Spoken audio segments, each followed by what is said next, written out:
देखिए, हमारा जैसा जन्म ही होता है, हम बचपन से ही जैसे होते हैं, जैसा हमारा शरीर है, उसकी निर्मित इसकी संरचना है, हम भीतर से एक अपूर्णता, एक तरह की बेचैनी, एक खालीपन लेकर के ही पैदा होते हैं। और वो दुख देता है, चुभता है। यह हर इंसान की बात है। तो इंसान उसको किसी तरीके से भरना चाहता है, भीतर के खालीपन को।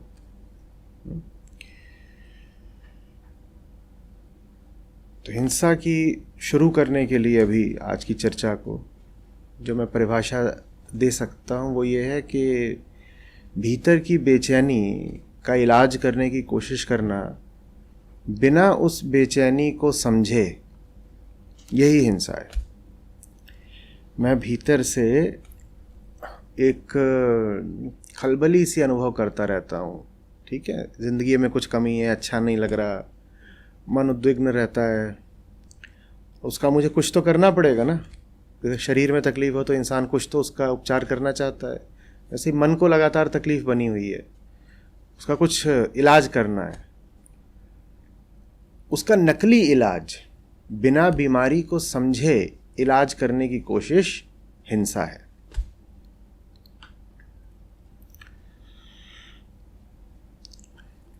क्योंकि देखिए क्या है, 2 मिनट और लेकर बोलता हूँ उस पर। भीतर जो कुछ भी है वो बेचैन करता है, दुख देता है। हर इंसान अनुभव करता है कि ज़िंदगी में कुछ कमी है। कोई आपको नहीं मिलेगा जो कहेगा कि सब बढ़िया चल रहा है, कोई नहीं कहेगा कि आगे कुछ नहीं चाहिए। सबको अभी आगे चाहिए, सबकी इच्छाएं तमन्नाएं हैं आगे के लिए। और कहाँ जा कर के इच्छा पूरी करेगा इंसान? उसको ये सामने दुनिया ही दिखाई देती है, उसको लगता है यही है सब कुछ, इसी में जा कर के किसी तरीके से अपनी अतृप्ति है उसको ठीक कर लो। तो जो भी कुछ उसको नज़र में आता है, जिस भी चीज़ पर वो अपने हाथ रख सकता है, उसका फिर वो शोषण करता है। यही हिंसा है।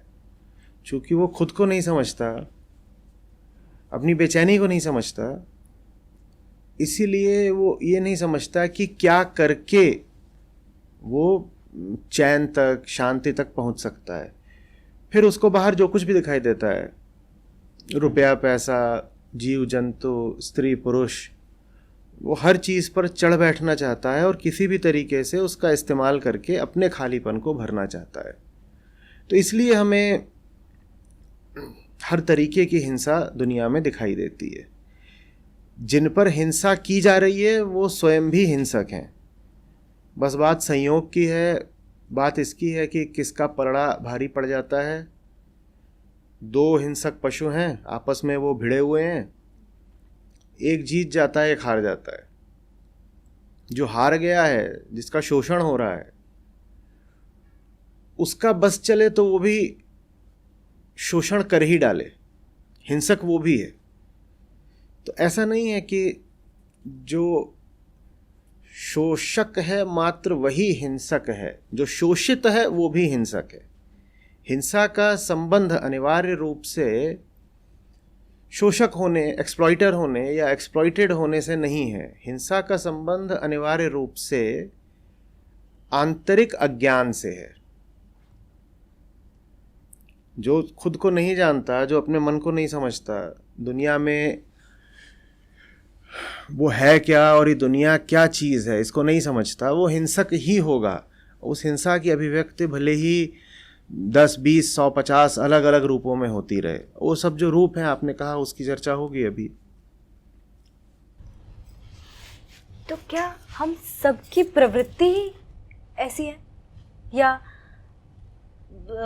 शुरुआत में सभी की होगी, या जो समझने की फिर कोशिश करता है अंदर वो बदल सकता है? वही है, हम सब वैसे ही बने हैं। सब वैसे ही है। देखो ना, हम हम जन्म से कैसे होते हैं? एक छोटा बच्चा होता है, वो क्या करता है, उसको क्या समझ में आ रहा है? वो भ्रमित ही तो है लगातार। हाँ, आप उसे झुनझुना दे देते हो, वो थोड़ी देर के लिए खुश हो जाता है, मन बहल जाता है। न वो दुनिया को जान रहा, न अपने आप को जान रहा। उसमें भ्रम भी है, अज्ञान भी है, स्वार्थ भी है, उसमें ईर्ष्या भी है, उसमें ये सब छोटे बच्चों में होती है ना चीज़ें। कुछ ऐसा नहीं कि कोई उन्हें सिखा देगा तो ये सब उनमें आएगा। और ये सब चीज़ें पशुओं में भी पाई जाती हैं। तो जो बच्चा पैदा होता है, हम जैसे जन्म लेते हैं, हम पशुओं जैसे ही तो होते हैं। बस इतना है कि पशुओं में कोई बेचैनी नहीं होती जिसका उन्हें इलाज करना है। पशु पूरे तरीके से प्राकृतिक होते हैं, वो अपनी शारीरिक संरचना से बंधे हुए हैं और उससे उन्हें कोई तकलीफ नहीं है। तो वो संपूर्ण है अपने आप में। अपने तरीके से संपूर्ण है। वो जहाँ भी हैं उन्हें उससे आगे जाना ही नहीं है।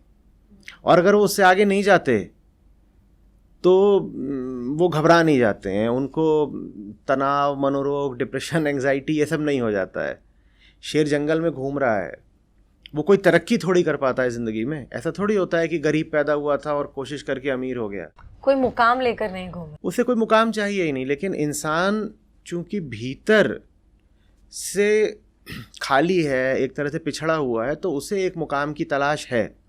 और हम उससे ये नहीं कह सकते कि मुकाम की ख्वाहिश छोड़ ही दो। बिल्कुल समझना पड़ेगा कि इंसान है क्या और वास्तव में उसे कौन सा मुकाम चाहिए। नहीं तो वो अंधे तरीकों से अपनी कामनाओं को पूरी करने के लिए कुछ भी करता है। यही हिंसा है। हिंसा का संबंध दूसरे को दुख देने से भी नहीं है। जो हम कहते हैं ना कि अगर आपने दूसरे का दिल तोड़ दिया, दूसरे को तकलीफ़ दे दी, तो वो हिंसा है। वो भी आवश्यक नहीं है। आप हो सकता है अपनी ओर से दूसरे को सुख दे रहे हो, वो भी बहुत बड़ी हिंसा हो सकती है। क्योंकि हिंसा का संबंध दुख सुख से नहीं है, हिंसा का संबंध आपके अज्ञान से है। भीतरी तौर पर नासमझ रहते हुए आप दूसरे की भलाई करना चाहो, वो भी हिंसा है। माँ बाप और बच्चे माँ बाप और बच्चे, दुनिया के सब माँ बाप ऊपरी तौर पर तो यही कहेंगे ना कि बच्चों की भलाई करना चाहते हैं। पर माँ बाप को ना मन का कुछ पता है, ना जीवन का कुछ पता है। तो भले ही उनका कहना ये रहता है कि बच्चे का मैं भला करना चाहता हूँ, पर देखिए बच्चों की क्या हालत कर देते हैं। भाई दुनिया की अधिकांश आबादी, लगभग 95-99% आबादी माँ बाप के ही पालन पोषण संरक्षण से निकल करके आई है ना। आज आप दुनिया के जितने भी लोग देख रहे हैं, उसमें से कुछ बेचारों को छोड़ दीजिए, अनाथ हो गए, यतीम हो गए, या कोई और उनकी वजह थी माँ बाप के साथ नहीं रहे। पर 100 में से 99 लोग तो माँ बाप के द्वारा ही पाले पोसे गए हैं, बड़े किए गए हैं, और बड़े होकर के देखिए कैसे निकल आते हैं। अगर सब माँ बाप बच्चों का भला ही करना चाहते हैं तो दुनिया की आबादी इतनी बुरी क्यों है? इन्हें बुरा किसने बना दिया? तो इसका मतलब भलाई की नीयत मात्र से भलाई नहीं हो जाती। भलाई की नीयत रहते हुए भी घोर हिंसा हो सकती है अगर आप समझ नहीं रहे हैं। वो जो समझ की कमी है, बोध की कमी है, वही आध्यात्मिक ज्ञान है।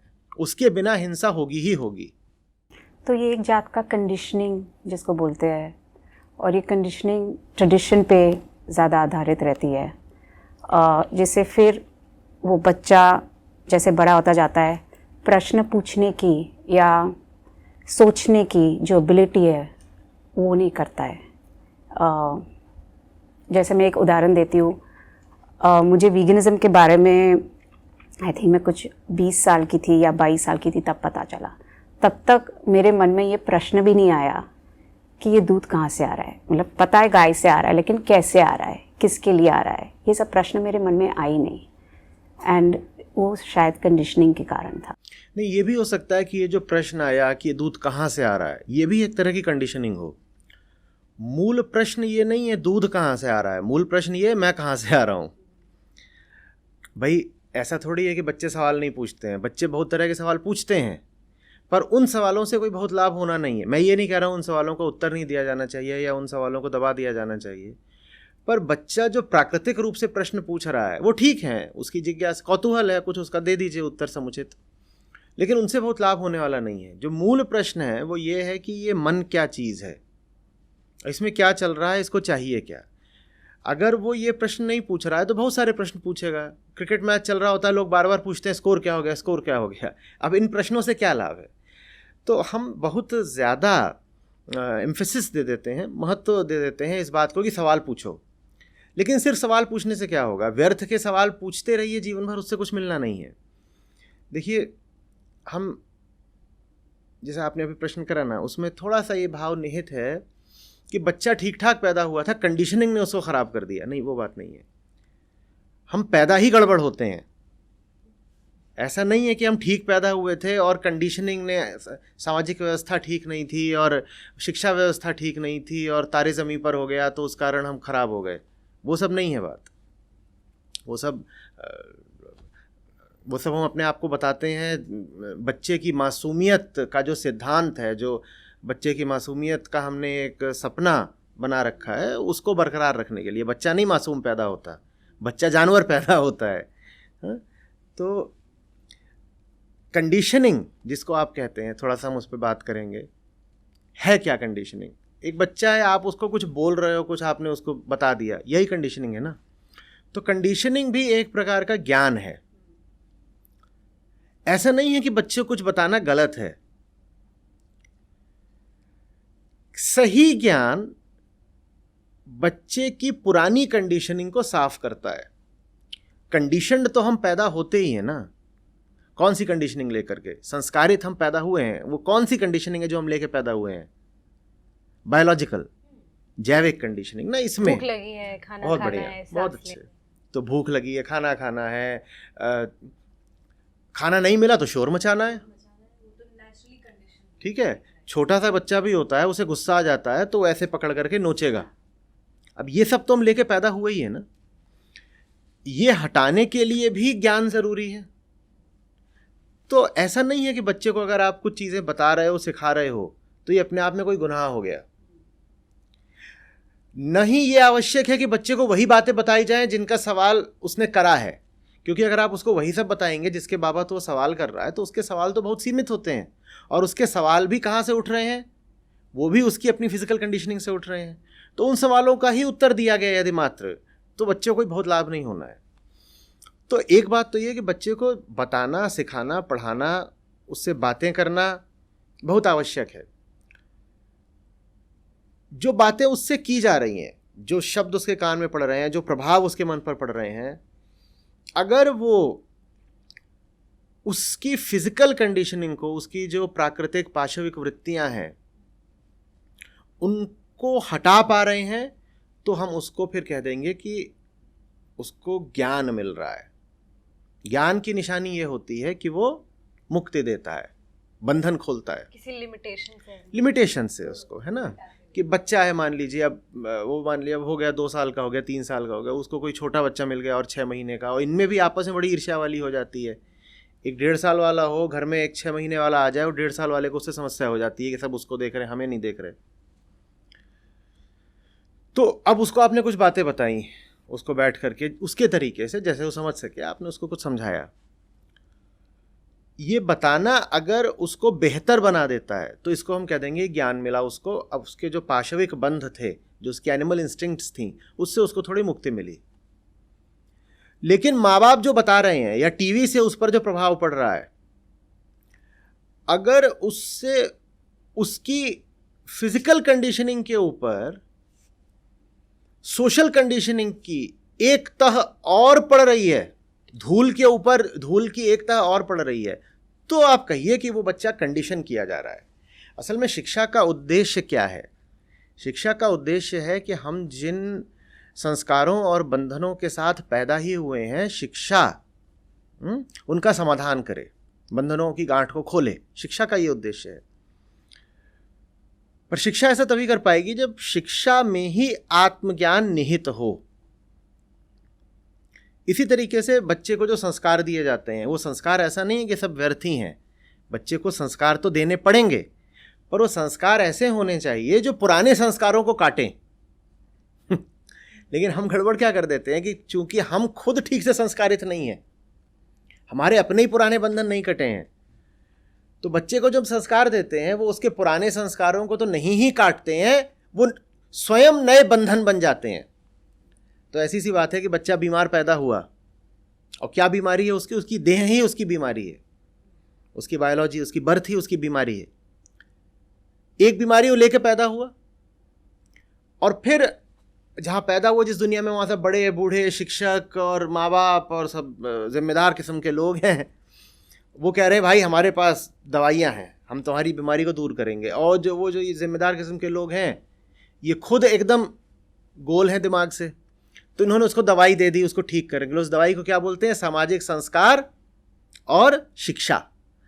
और ये जो दवाई थी, इसने क्या करा? जो पहली बीमारी थी वो तो बनी ही रही, इस दवाई ने एक नई बीमारी पैदा कर दी। वो एक बंधन लेके पैदा हुआ था, बहुत बढ़िया, वो एक बंधन लेके पैदा हुआ था, अब उसके दो बंधन हो गए। कौन सा लेके पैदा हुआ था? शारीरिक बंधन लेके पैदा हुआ था, सामाजिक बंधन हमने उसके ऊपर और डाल दिए। तो कंडीशनिंग वाली जो बात है वो थोड़ी सी सूक्ष्म है। हमें उसको सिखाना तो पड़ेगा ही बच्चे को। हम यदि ये सोचें कि वो मासूम पैदा होता है और समाज ने उसको बिगाड़ दिया, तो ये बात बिल्कुल ठीक नहीं है। समाज का बच्चे के प्रति दायित्व तो है, और समाज यदि बच्चे को सिखाएगा नहीं, समझाएगा नहीं, तो बच्चा वैसा ही रहेगा जैसे जंगल में कोई जानवर पैदा होता है। एक बच्चा पैदा हो और वो जन्म से ही जंगल में रहा है, जंगल में ही पले बढ़े, तो आपको क्या लगता है कि वो महाविद्वान बन जाएगा 20 की उम्र आते आते? वो कैसा हो जाएगा? वो जैसे ही जंगल का एक बर्बर पशु है वैसे ही रहेगा। हम जंगल में ही तो थे सब के सब। अभी इंसान ताज़ा ही तो जंगल से बाहर आया है 10-40 हज़ार साल पहले। तो हम क्या करते थे जब जंगल में थे? इंसान जंगल में ही तो था, तो क्या करा करता था तब वो? बाकी सब जानवर थे वैसे ही इंसान था, लेकिन इंसान में एक शारीरिक फ़र्क है बाकी जानवरों से। वो ये है कि हमारा मस्तिष्क, हमारा पूरा जो डीएनए है वो इस किस्म का है कि हम बेचैनी अनुभव करते हैं। तो आप बच्चे को आज जंगल में छोड़ दीजिए, वो भी वही कहानी दोहराएगा जो हमने दोहराई थी आज से 1 लाख साल पहले जंगल में। हमने क्या करा था? हमने बाकी जानवरों जैसा जीवन बिताते बिताते आग पैदा करी, फिर हमने पत्थर के हथियार बनाए, और फिर हमने ये करा, फिर वो करा, और फिर एक दिन हम जंगल से बाहर आकर के खेती करने लग गए। बच्चा भी वही करेगा। उसे आप बस पर्याप्त समय दे दीजिए, एक जन्म में ना कर पाए वो, पर उस बच्चे की अगर पुश्तें निकल गईं तो 10-20 हज़ार साल में वो फिर वही कहानी दोहराएगा जो हमने दोहराई थी लाख साल पहले। उन्हें बताओ ना बताओ, पर वो उसी मुकाम पे, क्योंकि वो सारा कार्यक्रम प्राकृतिक है, प्री कंडीशनड है। आप आज सारी सृष्टि नष्ट हो जाए, जिज्ञासा, हाँ नहीं, जिज्ञासा नहीं, बेचैनी। आप मान लीजिए आज एक आणविक युद्ध हो जाता है, ठीक है, सब कुछ नष्ट हो जाता है, जंगल भर बचते हैं कुछ, और कुछ इंसान उन जंगलों में हैं, और उन इंसानों के पास अब ज़्यादा कुछ बचा नहीं है, ना स्कूल है ना कॉलेज है, थोड़ा बहुत ज्ञान है, वो ज्ञान भी किसी तरह समय के साथ नष्ट हो जाता है। तो हम फिर से वही लाखों साल वाली पुरानी स्थिति पर पहुंच जाते हैं। क्या होगा? कालचक्र स्वयं को पुनः दोहराएगा। जैसा जैसा हमने 1,00,000, 2 लाख या 10 लाख साल पहले करा था, वही हम पुनः करेंगे। तो फिर मेरा एक सवाल है कि जितना हम ये पूरी दुनिया आधुनिकता के आविष्कार कर रहे हैं, उसी ज़रिए लोगों ने आविष्कारों के नाम पे न्यूक्लियर बॉम्ब्स और क्या क्या नहीं बना लिया, बट इन दी एंड हम सब अपने आप को ही मारने के लिए, तो जैसे उसी खालीपन में कहते हैं, इसको नाम कहते हैं कि ये तो विज्ञान है, with all due respect, love, but उसी खालीपन को ही भरने को उसको कह रहे हैं science is so mighty, of course it is, but उसके ज़रिए हम ऐसे आविष्कार कर रहे हैं in the end which is going to kill us all ultimately. और हम वैसे ही ज़रिए अपने लिए बना रहे हैं, हर जगह खतरा ही खतरा बना रहे हैं उसके नाम पे। जंगल के चिंपैंजी हैं हम, वनमानुष, वन मानुष हैं हम।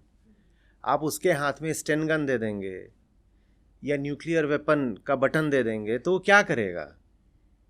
भीतर से तो हम वही है ना जो हम हुआ करते थे लाखों साल पहले। हम जानवर ही तो हैं।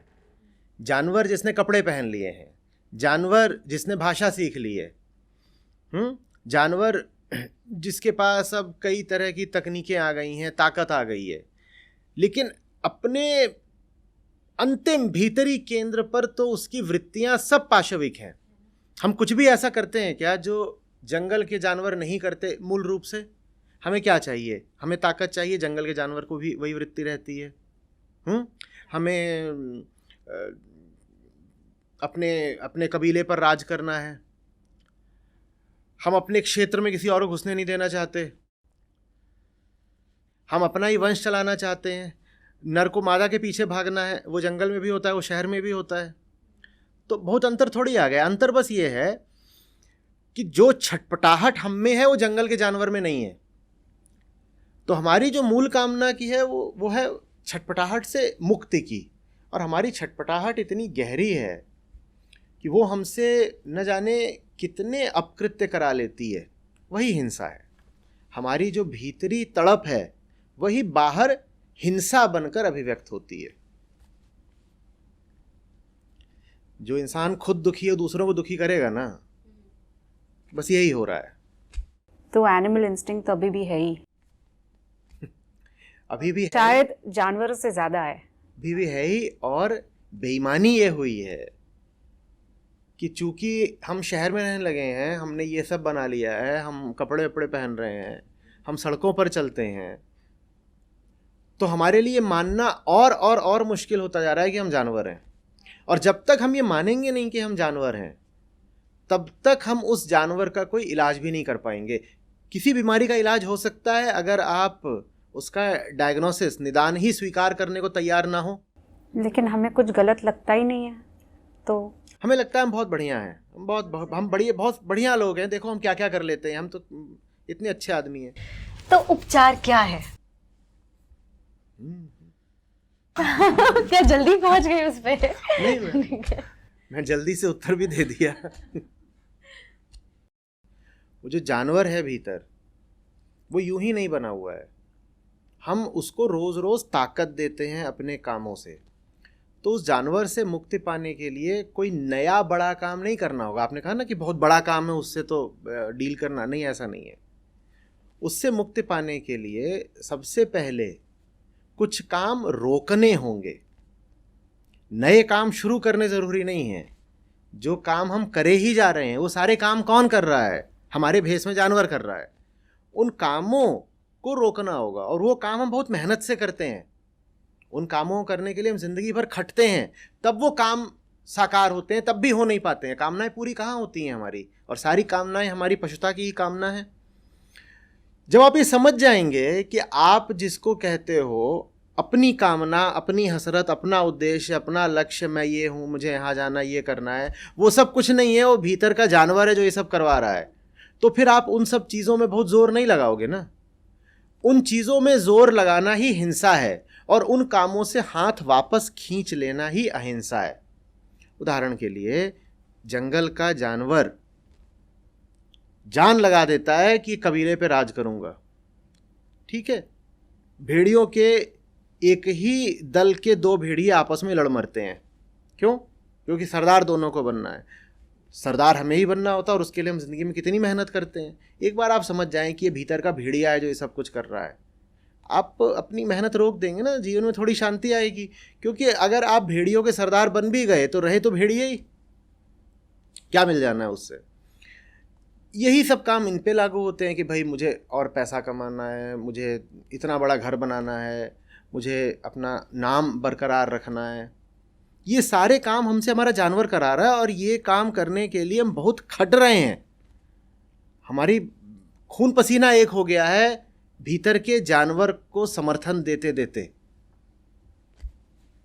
पर इसका परिणाम भी तो बहुत अच्छा भी है। इंसान जंगल से आके कितनी प्रगति की है हमने क्या क्या। अगर ये खालीपन, ये कुछ करूं मैं, ये बेचैनी नहीं होती हम में, तो शायद हम इतना कुछ करते ही नहीं जितना कर रहे हैं। ये टेक्नोलॉजी, ये इन्होंने न्यूक्लियर कहा, न्यूक्लियर के अपने फायदे भी होते। सूरज की जो अंदर की ताकत है वो हमने समझा, अंडरस्टैंडिंग फ्यूजन, फिशन, और इस्तेमाल भी कर रहे हैं। तो अगर ये खालीपन, ये बेचैनी नहीं होती तो हम करते ये कि हम शांति तो में ये रह सब जाते। हमने आपके अनुसार, जैसा आप बोल रहे हो, इसीलिए किया है ना क्योंकि बेचैनी थी। तो हमने जो भी कुछ करा है ये सार्थक भी एक ही शर्त में माना जाता कि बेचैनी कुछ कम होती। लेकिन बेचैनी से अच्छे काम भी हो सकते अरे हैं और बुरे भाई भी हो सकते थमिए, पहले कोई काम आप इसलिए कर रहे हो क्योंकि बेचैनी है, तो उस काम को सफल सिर्फ एक शर्त में माना जा सकता है कि शांति हुई, बेचैनी हट गई। हट गई नहीं, बेचैनी हटती नहीं। तो कहाँ से सार्थक हो गया काम? आपने इतनी शताब्दियों तक श्रम करा है, और जिस बेचैनी कारण श्रम करा है वो बेचैनी यथावत है, बल्कि और बढ़ गई है। आदमी आज मानसिक रूप से जितना बीमार है उतना तो कभी नहीं था। तो बेचैनी से आपने बहुत मेहनत करी और वो मेहनत करके बेचैनी और बढ़ा ली, ये आपकी सफलता है। सर वर्क इन प्रोग्रेस बोले तो वो जो वर्क इन प्रोग्रेस वो किस दिशा में जा रहा है? बेचैनी तो बढ़ ही रही है ना, 1% भी कम हुई है क्या? तो एक साधारण इंसान को कैसे जीना चाहिए? रुकिए अभी पहले समझें तो कि जी कैसे रहा है, फिलहाल कैसे जी रहा है, पहले ये तो देख लें। अभी और आगे आते हैं। आपने जो बातें करी थी वो भौतिक तल की थी, मटेरियल तल की थी, कि न्यूक्लियर एनर्जी मिल गई है, ये हो गया, मटेरियल प्रोग्रेस सब है। आप जब मटेरियल प्रोग्रेस देखते हो तो आप अकाउंटिंग ठीक से नहीं कर रहे। सारी जो वहाँ समस्या है ना वो अकाउंटिंग की है। आप अपनी कंपनी का या अपनी संस्था का पीएनएल बनाते होंगे, प्रॉफिट एंड लॉस। आप बैलेंस शीट बनाते होंगे। प्रॉफिट एंड लॉस में आप सिर्फ रेवेन्यूज लिखते हैं या खर्चे भी लिखते हैं? और कोई ऐसा हो जो सिर्फ रेवेन्यू लिखे खर्चे लिखे ही ना, उसको आप क्या कहेंगे? अकाउंटिंग हुआ ही नहीं। और वो पगला है, वो अपने आप को झांसे में रखना चाहता है कि मैं तो बड़े मुनाफे में हूँ। इसी तरीके से आप कंपनी का बैलेंस शीट बनाएं, उसमें आप एसेट्स दिखाएं, लायबिलिटीज आप दिखाई नहीं कितनी खड़ी कर रखी है। बैंक का आपके ऊपर 10 करोड़ का कर्जा है, वो आप दिखाई नहीं रहे, आप बस ये दिखा रहे हो एसेट्स कितने हैं। तो ये आपने क्या करा अपने साथ? तो आप पूरी मानवता को एक ऑर्गेनाइजेशन मान लीजिए और ज़रा अपना पीएनएल और बैलेंस शीट बना लीजिए और बताइए कि एसेट्स आपने बढ़ाए हैं, लायबिलिटीज़ खड़ी करी हैं ज़्यादा, आपका रेवेन्यू ज़्यादा है, आपकी कॉस्ट्स ज़्यादा हैं। बस ये है कि आपको कॉस्ट अकाउंटिंग करनी आती नहीं है। तो आपको लग रहा है कि साहब हमने तो पिछले 10,000 साल में जो काम करा है, ये जो ह्यूमन कंपनी ने जो काम करा है, जिसका मैं हिस्सा हूँ, एक स्टेक होल्डर हूँ मैं उसमें, वर्कर भी हूँ, स्टेक होल्डर भी हूँ, हमने जो काम करा है वो बहुत मुनाफे का काम रहा है। सिर्फ इसलिए लग रहा है मुनाफे का क्योंकि अकाउंटिंग नहीं कर रहे हैं ठीक से हम। मैं बात कर रहा था कि ये जिस होटल में हूँ ठीक उसके सामने वहाँ पर समुद्र है। मैं रहा था ये अब 1.5 डिग्री तो तापमान बढ़ ही चुका है औसत। अभी जब 3-4 डिग्री बढ़ेगा तो ये होटल भी नहीं बचेगा, जुहू पर है, और उसके सामने वो सड़क है, वो सड़क लगभग समुद्र तल पर है। जैसे ही पानी बढ़ेगा वो होटल भी जाएगा, वो सड़क भी जाएगी, ठीक है। वहाँ पे आपको बनाना पड़ेगा एक बहुत ऊंचा और मजबूत एम्बैंकमेंट। क्या आपने अपनी अकाउंटिंग में इस कॉस्ट को शामिल करा है? आप रेवेन्यू शामिल कर रहे हो, आप कॉस्ट तो शामिल ही नहीं कर रहे। और मैं मटेरियल कॉस्ट की बात कर रहा हूँ अभी, जो उसकी इंटेंजिबल कॉस्ट है, जो आंतरिक कॉस्ट है, उस पर बाद में आएंगे। पहले जो उसकी मटेरियल कॉस्ट है, क्या हम उसको भी शामिल कर रहे हैं? क्या हमें पता भी है कि हमने कितना पाया है, कितना खोया है प्योरली मटेरियल टर्म्स में? हमें वो भी नहीं पता है। उदाहरण के लिए 280 ppm से बढ़ के कार्बन डाइऑक्साइड 450 ppm हो गई है। ये मटेरियल बात है ना, बिल्कुल। इसकी कोई अकाउंटिंग होती है किसी कंपनी की बैलेंस शीट में या किसी नेशन के जीडीपी में?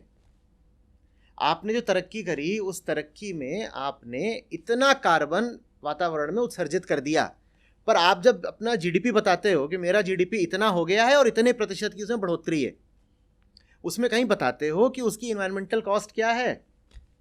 नहीं बताते ना। आप कहते हो मैंने ये कर लिया, बाजार में इतनी सारी चीज़ें आ गई हैं, ये आ गया बाजार में।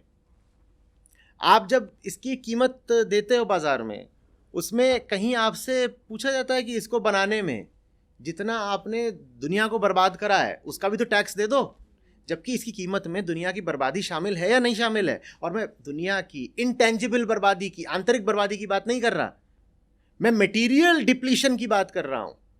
हम क्या उन मटेरियल कॉस्ट्स की भी अकाउंटिंग कर रहे हैं?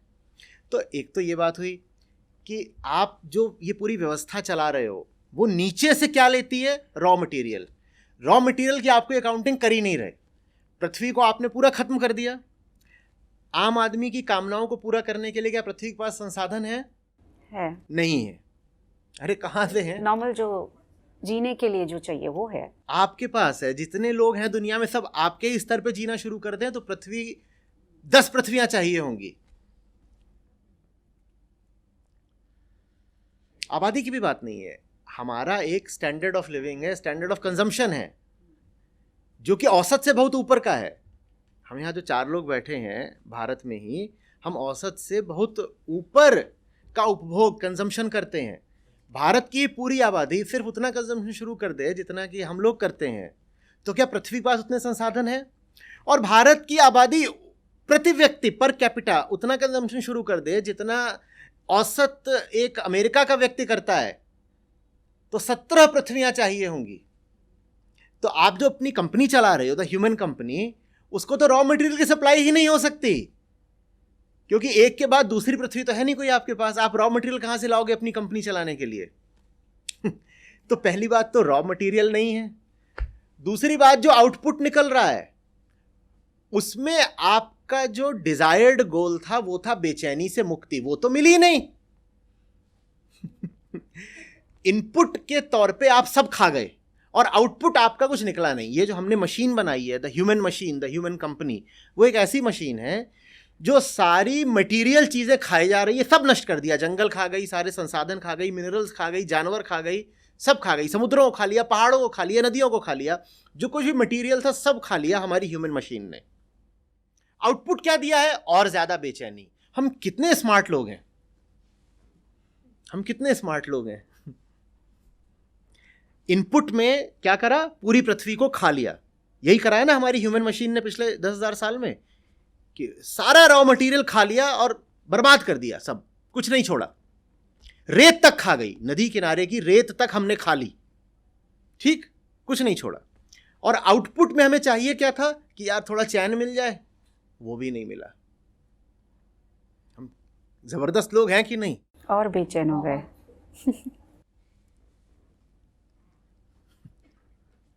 और हम ज़्यादा एम्बिशियस ही होते जा रहे हैं। और हमारी एम्बिशन को पूरा करने के लिए पृथ्वी के पास संसाधन ही नहीं है। एम्बिशन होगी कहां से पूरी? और वो सारे संसाधन आप खा भी ले, मान लीजिए कर लीजिए इस्तेमाल सारे संसाधनों का, तो भी क्या वो एम्बिशन पूरी हो पाती है? जिन्होंने सारे संसाधनों का कर डाला उपभोग, उनको कितना चैन मिल गया है? और ऐसा नहीं है कि वो चैन मिल नहीं सकता है, कि रिटोरिकल बात नहीं है कि चैन तो साहब ऐसी चीज़ है किसी को मैसर नहीं होता। हम शायरी नहीं कर रहे हैं। चैन मिल सकता है, बस वैसे नहीं मिल सकता जैसे हमने सोचा है कि मिलेगा, या जैसे अब तक करते आ रहे या हैं। जैसे अब तक करते आए हैं। बिल्कुल, ये तो चुनाव की बात है कि सचमुच चाहिए कि नहीं। वेदांत इसको माया कहता है। आपको जो सचमुच चाहिए आप उसी से सबसे ज्यादा डरते हो। जो चीज आपको शांत करती है वही चीज आपको लगता है कि आपको खत्म करती है। तो शांति मिलती है खात्मे के साथ ही, एक तरीके के अंदरूनी खात्मे के साथ ही, और खात्मे से हम बहुत डरते हैं। तो इसीलिए शांति भी हमें नहीं मिलती। लेकिन हम वो पहचान ही नहीं पाते। शांति नहीं पहचान पाए कोई बात नहीं, अशांति क्यों नहीं पहचानते? लेकिन अशांति किस कारण हो रही है? हो रही है ये तो पहचाने। हम तो जब अशांत होते हैं तो भी ऐसे दिखाते हैं कि वाह सब बढ़िया चल रहा है, चिल कूल। से आप कहते हो कि मैं नहीं करूं, खत्म कर दूं, फिर क्या करूं? फिर मेरी पहचान क्या है? यानी मेरी पहचान ही पूरी मेरा ये काम है, ये जो मैंने किया है आज तक। आप कहोगे खत्म कर दूं, खत्म करके फिर क्या करूं? सामने कुछ रखा हुआ है, उसमें भारी मिर्च डली हुई है, जहर जैसी भारी। अब वो मुंह में ले ली है और मुंह पूरा जल रहा है। कोई आके कह रहा है उसको थूको और पानी पियो, तो क्या आप पूछेंगे कि यदि इसको थूक दिया तो खाऊंगा क्या? नहीं, आपको तो शांति चाहिए, उससे इससे तो छुटकारा लो ना, फिर देखेंगे क्या करना है। और इसको अगर मुंह में रखा है तो मुंह ही नहीं दिमाग भी जल रहा है, और जलते दिमाग के साथ तो मैं बिल्कुल नहीं जान पाऊंगा कि कहाँ और कुछ मिल सकता है खाने के लिए, और क्या मिल सकता है खाने के लिए। वो जानने के लिए भी पहले इसे थूकना पड़ेगा। इसको थूकूंगा तो दिमाग थोड़ा शांत होगा, तो मैं जान पाऊंगा कि कहाँ क्या मिल रहा है। नहीं मिला तो ये प्रश्न जलते हुए दिमाग का है। थूक दीजिए, फिर शायद ये प्रश्न भी शांत हो जाए। शायद पानी में ही हम देखिए, हमारी सोचिए ना, मैं बैठा हुआ हूँ, मैं जानवर, मैं हूँ बनमानुस, और मैंने मुंह में मिर्च इतनी भर रखी है। से उल्का, इनकी पहचान, इनका काम, ये इंडस्ट्री में हाँ। बंद कर दें, रुक जाएं, फिर देखिए आप जिस इंडस्ट्री में हैं, वो लोगों को प्रदर्शित करती है कि जीवन क्या है, कैसा है। ठीक है ना, आप जिंदगी का एक खाका खींचते हैं लोगों के सामने, कहानियाँ, किरदार, टीवी, सिनेमा, ये आपका काम है। अब आप ऐसी भी चीज़ लोगों को दिखा सकते हो जिससे उनको तात्कालिक मनोरंजन मिलता है, और ठीक है, वो अपना थोड़ी देर के लिए उनको लगता है कि कुछ मिला, और फिर वही ढाक के तीन पात, बल्कि स्थिति पहले से भी बदहाल। और आप कुछ उन्हें ऐसा भी दे सकते हो जो थोड़ा स्थायित्व रखता है, जिसमें शाश्वतता है, जो उनके सचमुच काम आएगा। और भूलिए नहीं कि हर आदमी चाह कुछ ऐसा ही रहा है जो सचमुच उसके काम आए। तो मैं तो ये पूछ रहा हूं कि व्यापारिक तौर पर भी अगर आप ये भी देखें कि आपकी फिल्म या आपका टीवी सीरियल कितना मुनाफा कमाएगा, व्यापारिक तौर पर भी सबसे अच्छा काम क्या है, सबसे अच्छा पेशा क्या हुआ? भाई आपकी भी गहन प्यास शांति की, मुक्ति की, बोध की है, और जो चीज़ आपको जितनी शिद्दत से चाहिए होती है, आप उसके पीछे उतना भागोगे ना, उसकी मांग उतनी ज़्यादा करोगे ना। अगर मैं उस मांग को पूरा कर पाऊं व्यापार के तौर पर भी, तो वो व्यापार अच्छा चलेगा कि नहीं चलेगा। तो ये थोड़ी बात है कि आप जो काम कर रही हैं उसको बंद करना है, बस उस काम को सही करना है, उस काम को सही करना। बल्कि आपके काम में तो अपार संभावना है कि जिंदगी का जो असली खाका है वो खींच दिया जाए, हकीकत बिल्कुल बयान कर दी जाए। लेकिन चीज़ें दोनों हो सकती हैं। रजत पटल पर आप उनको सच्चाई भी बता सकते हैं, और सच्चाई से उनको बहुत दूर ख्वाबों की दुनिया में भी ले जा सकते हैं। दुर्भाग्य यही है कि 99% जो प्रोडक्शन होता है वो तो इसीलिए होता है कि आपको आपकी ज़िंदगी के तथ्यों से और दूर किसी रूमानी फंतासी की दुनिया में ले जाया जाए, जहाँ पे आप थोड़ी देर के लिए ऐसे हो जाएंगे, वाह क्या बढ़िया परी कथा चल रही है, देख लो, मस्त हो जाओ, वापस आ जाओ खा पी के। उससे क्या मिलना है? थोड़ी देर के लिए लगता है मुनाफा हो गया, मुनाफा नहीं होता, घाटा ही होता है। तो आप और अपनी घाटा भी बढ़ा रहे हैं और सबकी बढ़ा रहे हैं। बहुत बढ़िया। घाटा सिर्फ दर्शक को ही नहीं हो रहा है, घाटा उसके अभिनेताओं को भी हो रहा है, निर्माता को भी हो रहा है, निर्देशक को भी हो रहा है। बस हमें PNL बनाना नहीं आता, तो हमें समझ में नहीं आता कि घाटा हुआ है। हमारी वही हालत है कि एक कंपनी है जिसको लग रहा है, एक सोचिए, एक बैंक हो जिसको अपना PNL बनाना नहीं आता, एक बैंक है जिसको PNL बनाना नहीं आता, ठीक है, क्योंकि हमें नहीं पता कि अब इस मिर्च के अलावा क्या खाना है, क्या होगा। वो इसीलिए नहीं पता क्योंकि मुंह में मिर्च भरी हुई है। मुंह में मिर्च थूकिए, सब पता चल जाएगा। थूकना ज़रूरी है, उसके लिए थोड़ी श्रद्धा रखिए कि थूक देंगे फिर कुछ अच्छा हो जाएगा। लेकिन वो एक फिजिकल पेन है, उसमें रिस्पॉन्स तुरंत आता है। जबकि ये एक आध्यात्मिक, आप जो कह रहे हैं वो एक आध्यात्मिक लेवल है, वो सबको नहीं आता है। ऐसा कैसे है? अभी आप मुझे कोई और अपशब्द जो बोल सिखाया दें, है, नहीं ऐसा नहीं है, ऐसा नहीं। आप मुझे अभी कोई अपशब्द बोल दें, तुरंत यहाँ चोट लगती है, नहीं लगती है?